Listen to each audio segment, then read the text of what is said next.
ਟਾਪਾ ਤੁਛ ਡੋਏ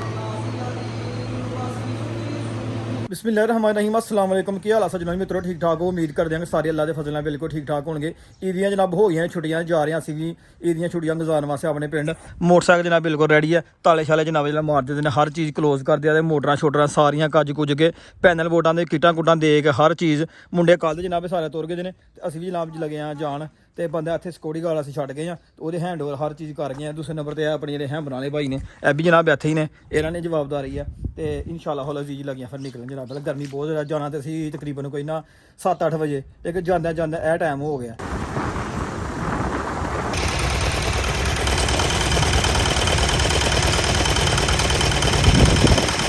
ਲੋ ਜਨਾਬ ਵਾਲਾ ਸੁਬਾਹ ਅਲਹਮਦੁਲਿਲਾ ਜਨਾਬ ਵਾਲਾ ਈਦ ਹੈ ਤੇ ਵੱਛਾ ਰਿਲਾ ਜਿਹੜਾ ਲਿਆ ਸੀ ਉਹ ਕਿਉਂਕਿ ਯਾਰ ਸਾਡਾ ਤੇ ਪੱਠੇ ਪਾਉਣ ਵਾਲਾ ਸਿਸਟਮ ਜਿਹੜਾ ਉਹ ਖਤਮ ਹੋ ਗਿਆ ਦਾ ਕਿਉਂਕਿ ਘਰ ਸਾਡੇ ਜੀ ਕੋਈ ਨਹੀਂ ਪੱਠੇ ਪੁੱਠੇ ਪਾਉਣ ਵਾਲਾ ਤੇ ਵੱਛਾ ਜਿਹਦੇ ਕੋਲ ਲਿਆ ਸੀ ਨੇ ਉਹਦੇ ਅੱਗੇ ਰਿਕੁਐਸਟ ਕੀਤੀ ਸੀ ਕਿ ਈਦ ਵਾਲੇ ਦਿਨ ਮਤਲਬ ਜਿਹੜਾ ਚਾਂਦ ਰਾਤ ਵਾਲੇ ਦਿਨ ਤੱਕ ਤੁਹਾਡੇ ਘਰ ਰਹੇਗਾ ਫਿਰ ਚਾਂਦ ਰਾਤ ਵਾਲੇ ਦਿਨ ਅਸੀਂ ਨਾ ਉਹਨੂੰ ਆਪਣੇ ਘਰ ਲੈ ਜਾਵਾਂਗੇ ਤੇ ਵੱਛਾ ਲੈਣ ਵਾਸਤੇ ਜਾ ਰਹੇ ਜਿਹੜੀ ਹਵੇਲੀ ਬੰਨੇ ਦਾ ਸੀ ਤੇ ਉਦੋਂ ਦਾ ਉਹਨੇ ਛੜਾ ਛੁੜਾ ਸਾਡੇ ਵਾਲ ਵੇਖ ਕੇ ਬੜੀਆਂ ਮਾਰਦਾ ਪਿਆ ਸੀ ਤੇ ਅੱਜ ਵੇਖਣੇ ਕੀ ਕਰਦਾ ਆ ਕਿਉਂ ਬੱਕਰ ਸਾਹਿਬ ਉਹਨੇ ਛੜਾ ਬੜੀਆਂ ਮਾਰੀਆਂ ਨੇ। ਅੱਛਾ ਜੀ ਆਹ ਸਹੀ ਹੋ ਗਿਆ ਤੇ ਇਹ ਬੱਚਾ ਪਾਰਟੀ ਸਾਡੇ ਨਾਲ ਆ ਬੱਚਾ ਲਿਆਉਣ ਵਾਸਤੇ ਠੀਕ ਹੈ ਤੇ ਸੁਬਹ ਇਨਸ਼ਾਅੱਲਾ ਫਿਰ ਉਹਨੂੰ ਜਾ ਕੇ ਪਹਿਲੇ ਨਵਾਲਣਾ ਨਵਾਲ ਕੇ ਪੱਠੇ ਜਿਹੜੇ ਪਾਉਂਦੇ ਆ ਤੇ ਫਿਰ ਜਨਾਬ ਦਾ ਸੁਬਹ ਤੁਹਾਨੂੰ ਪਤਾ ਹੀ ਹੈ ਜੋ ਪ੍ਰੋਗਰਾਮ ਅੱਗੇ ਹੁੰਦਾ। ਲੋ ਜਨਾਬ ਵਾਲਾ ਮਾਸ਼ਾਅੱਲਾ ਜਨਾਬ ਬੱਚਾ ਜਨਾਬ ਲੈਂਦਾ ਉਹਨਾਂ ਦੇ ਘਰੋਂ ਤੇ ਬੱਚਾ ਵਾਕਈ ਬੜਾ ਸੀਰੀਅਸ ਹੋਊਗਾ ਤੁਹਾਨੂੰ ਕਿਹਾ ਸੀ ਕਿ ਲੱਤਾਂ ਲੁੱਤਾਂ ਮਾਰੇਗਾ ਛੜਾ ਛੜਾ ਮਾਰੇਗਾ ਬਗਾਨੇ ਬੰਦੇ ਵਾਲ ਵੇਖ ਕੇ ਲੇਕਿਨ ਇਹ ਕਿ ਬੜਾ ਜਨਾਬ ਵਾਲਾ ਸੀਰੀਅਸ ਹੋਊਗਾ ਮਾਸ਼ਾਅੱਲਾ ਇਹਨੇ ਕੋਈ ਛੜ ਨਹੀਂ ਮਾਰੀ ਕੋਈ ਕੁਛ ਨਹੀਂ ਕੀਤਾ ਤੇ ਬੜੇ ਪਿਆਰ ਨਾਲ ਆਉਂਦੇ ਆ ਮਾਰਦਾ ਪਿੱਛੇ ਮਾਰੀ ਜੀ ਆ ਜਾ ਕੁਰਬਾਨੀ ਹੈ ਕੁਰਬਾਨੀ ਮੈਂ ਦੇਣੀ ਚਾਹੀਦੀ ਹੈ ਜੀ ਸਾਡੇ ਅਸੀਂ ਲੋਕਾਂ ਨੂੰ। ਚਲੋ ਠੀਕ ਹੋ ਇਹ ਮਾਸ਼ਾਅੱਲਾ ਜੀ ਬੱਕਰਾ ਜੇ ਉਹ ਵੱਛਾ ਜੇ ਲੋ ਜਨਾਬ ਇਹਨਾਂ ਗਤਾਵਾ ਗਤਵਾ ਕਰ ਗਏ ਨੇ ਇੱਕ ਵਾਰੀ ਪਾ ਲਈਏ ਇਹਨਾਂ ਨੂੰ ਕਿਉਂਕਿ ਪੱਟੇ ਛੇਟੇ ਸਾਡੇ ਹੈ ਨਹੀਂ ਤੇ ਗਤਾਵਾ ਤਵੇ ਕਰਨੇ ਆ।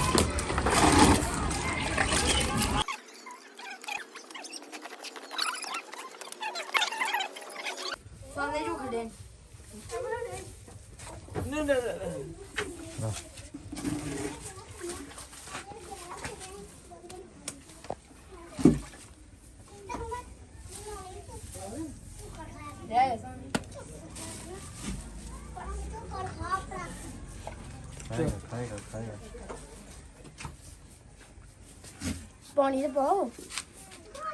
ਲੋ ਜੀ ਲੱਗਾ ਰੈਡੀ ਸ਼ੈਡੀ ਹੋ ਗਈਆਂ ਜਨਾਬ ਈਦ ਦੀ ਨਮਾਜ਼ ਪੜ੍ਹਨ ਵਾਸਤੇ ਜਾ ਰਹੇ ਹਾਂ 7 ਵਜੇ ਦੀ ਨਮਾਜ਼ ਹੈ 6:55 ਹੋ ਗਏ ਨੇ ਤੇ ਇਨਸ਼ਾਅੱਲਾ ਹੌਲਾ ਈਦ ਦੀ ਨਮਾਜ਼ ਪੜ੍ਹਨ ਵਾਸਤੇ ਨਿਕਲ ਰਹੇ ਹਾਂ। 7 ਵਜ ਗਏ ਨੇ ਬੁੱਢੇ ਵੱਡੇ ਦੀਆਂ ਫਿਲਮਾਂ ਬਣਾਇਆ ਕਰੋ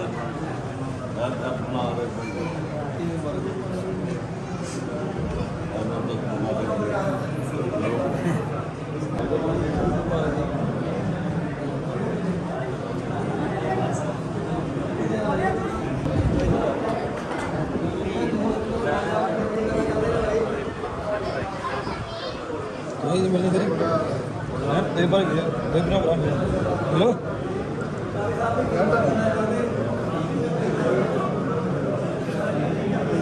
अस्सलाम वालेकुम जी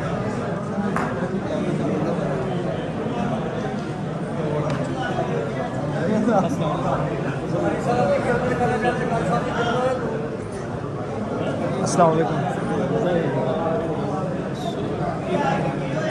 भाई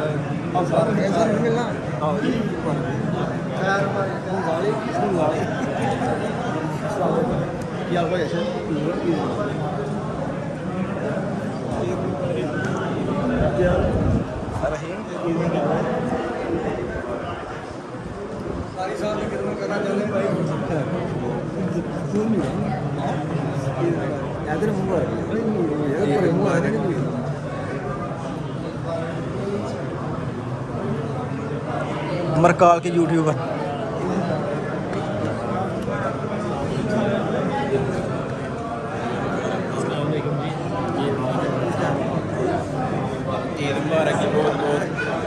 समान तू आया आया कैमरे के आया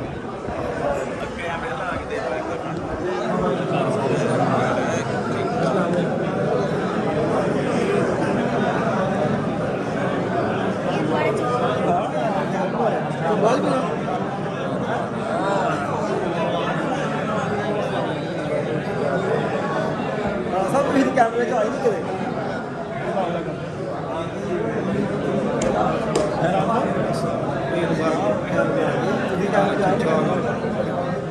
चाचू ईद मुबारक है।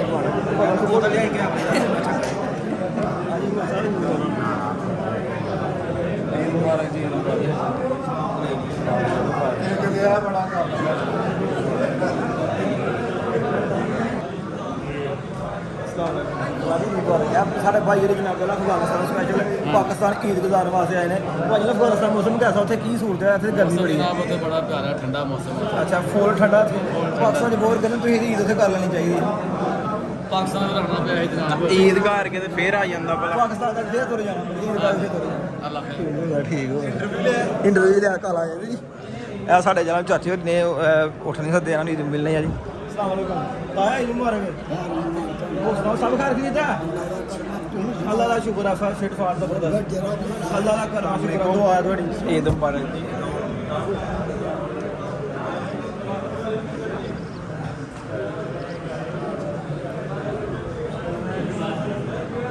ਲੋ ਜੀ ਨਵੇਂ ਰਿਵਾਜ ਦੇ ਮੁਤਾਬਕ ਈਦ ਦੀ ਨਮਾਜ਼ ਪੜਨ ਤੋਂ ਬਾਅਦ ਹਰ ਜਿੰਨੇ ਵੀ ਲੋਕ ਹੁੰਦੇ ਨੇ ਉਹ ਕਬਰਸਤਾਨ ਦਾ ਰੁਖ ਕਰਦੇ ਨੇ ਅਸੀਂ ਇਨਸ਼ਾਅੱਲਾ ਕਬਰਸਤਾਨ ਦੁਆਏ ਖੈਰ ਵਾਸਤੇ ਦੁਆਏ ਫਾਤਿਹ ਵਾਸਤੇ ਜਾ ਰਹੇ ਹਾਂ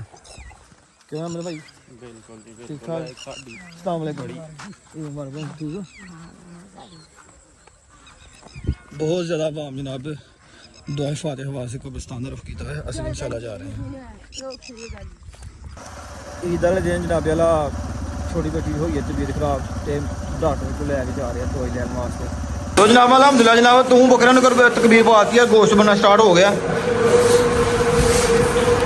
इंसान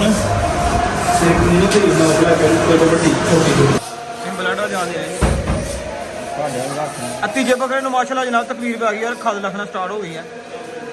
ਲੋ ਜੀ ਅਲਹਮਦੁਲਿਲਾ ਤਿੰਨਾਂ ਬੱਕਰਿਆਂ ਨੂੰ ਅਸੀਂ ਤਕਬੀਰ ਪਾ ਕੇ ਤੇ ਕਬਾਬ ਬਣਾਉਣਾ ਸ਼ੁਰੂ ਕਰ ਦਿੰਦੇ ਇੱਕ ਬੱਕਰੇ ਦਾ ਕਬਾਬ ਅਸੀਂ ਅਲਹਮਦੁਲਿਲਾ 6 ਕਿਲੋ ਬਣਾਇਆ ਇਹ ਵੀ 3 ਕਿਲੋ ਹੋ ਗਿਆ ਉਹ ਵੀ 3 ਕਿਲੋ ਹੋ ਗਿਆ ਤੇ ਜਨਾਬ ਪਹਿਲਾਂ ਵੱਖਰੇ ਵੱਖਰੇ ਜਨਾਬ ਪੀਸ ਪਏ ਨੇ ਵੱਖਰੇ ਸਬਜ਼ੀਆਂ ਪਾੜੀਆਂ ਨਾ ਹੋ ਗਈਆਂ ਕਬਾਬ ਬਣਾਉਣ ਕੋਸ ਬਣਾਉਣ ਥੋੜੀ ਬਣਾਉਣ ਅਸੀਂ ਵੀ ਕਬਾਬ ਬਣਾਉਣਾ ਮਸ਼ਹੂਰ ਆ ਇਨਸ਼ਾਅੱਲਾ ਉਹਨਾਂ ਦੀ ਜ਼ਮੀਨ ਜਾ ਕੇ ਅਸੀਂ 12 ਵਜੇ ਤੱਕ 50 ਬੱਕਰਿਆਂ ਨੂੰ ਤਕਬੀਰ ਪਾ ਕੇ ਗੋਸ਼ਤ ਬਣਾ ਕੇ ਸਾਰਾ ਕੁਝ ਸੋਨਾ ਵਾਲਾ ਕਰਕੇ ਤੇ ਬਿਲਕੁਲ ਫ੍ਰੀ ਹੋ ਜਾਂਗੇ ਫਿਰ ਜ਼ੋਹਰ ਦੀ ਨਮਾਜ਼ ਤੋਂ ਬਾਅਦ ਇਨਸ਼ਾਅੱਲਾ ਉਹਨਾਂ ਦੀ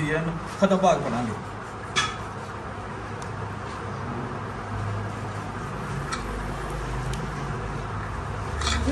ਇਹ ਤਾਂ ਦਿਨ ਹੁੰਦਾ ਵੱਡੀ ਦਾ ਇਹ ਸਾਰੀ ਦਿਹਾੜੀ ਬਿਜ਼ੀ ਗੁਜ਼ਰਦਾ ਕਿਉਂਕਿ ਹਰ ਘਰ 'ਚ ਕੁਰਬਾਨੀ ਹੁੰਦੀ ਹੈ ਗੋਸ਼ਤ ਵਗੈਰਾ ਕਰਨਾ ਹੁੰਦਾ ਫਿਰ ਜਨਾਬ ਵਾਲਾ ਖਤਮ ਭਾਗ ਹੁੰਦਾ ਉਸ ਤੋਂ ਬਾਅਦ ਫਿਰ ਨਗਰ ਤਕਸੀਮ ਗੋਸ਼ਤ ਤਕਸੀਮ ਵਿਹੜੇ ਮੁੱਲ ਜੱਗੇ ਪਿੱਛੇ ਕਰਨਾ ਹੁੰਦਾ ਜਿਆਦਾ ਕਿ ਤੁਹਾਨੂੰ ਸਾਰਿਆਂ ਨੂੰ ਬਾਪੂ ਪਤਾ ਹੀ ਆ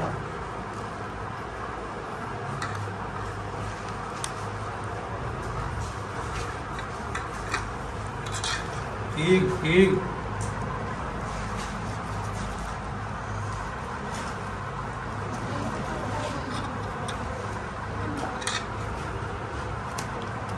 जी अलहमदुलिल्ला 50 बच्चियां दे कबाब और गोश्त बनाने जेह्ड़ा न ओह् सिस्टम जारी है हुण एह् बच्चे तकबीर पा के आए हैं ते इधर जनाब देखने कि की सिस्टम निज़ाम चल रहा है इधर जनाब समोसा पार्टी शुरू है क्या बात है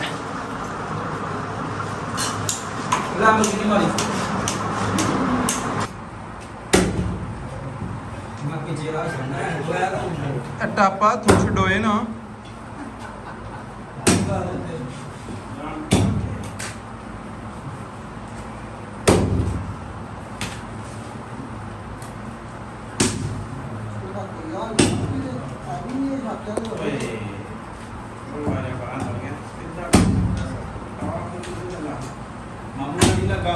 ਕੰਮ ਕਰਨਾ ਹੁੰਦਾ ਕਿ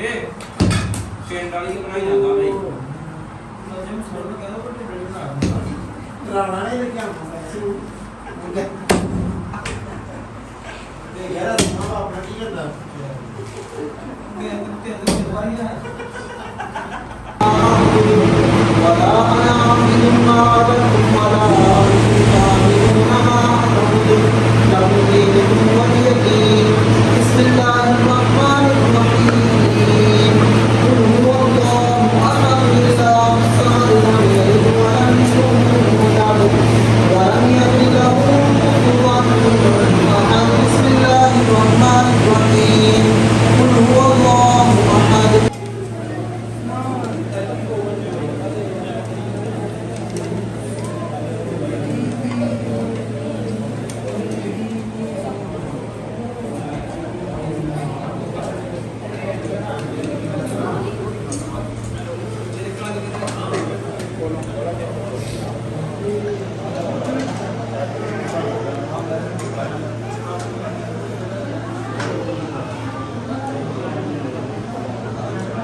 लो जी अल्हम्दुलिल्लाह जनाब कुरबानी भी हो गई है, ख़त्म पाक भी हो गया। असी अल्हम्दुलिल्लाह 5 ले ले सन और 2 बच्चे सन जेह्ड़े अल्लाह पाक की ज़ात दे राह ते कुरबान कीते ने और अल्लाह पाक की ज़ात सन इसे चलाई कुरबानी करने तौफीक अता फरमाए और एक थाले बैठ के ख़त्म पाक होया, बहुत ही मज़ा आया। तो इंशाअल्लाह अज़ीज़ ऐसे तरह अल्लाह पाक सानू ख़त्म पाक और कुरबानी करने तौफीक अता फरमाए। और जनाब साढ़ा अगला व्लॉग जिहड़ा होएगा वो एक बहुत ही इंटरस्टिंग और मज़ेदार व्लॉग होएगा। तो ये अज का व्लॉग करने आते ख़त्म। अपने मेज़बान बंदे ने जी शफाक अहमद इजाज़त। अपना बहुत सारा ख्याल रखना, दुआवां याद रखना। फी ईमानिल्लाह। ओके, अल्लाह हाफिज़।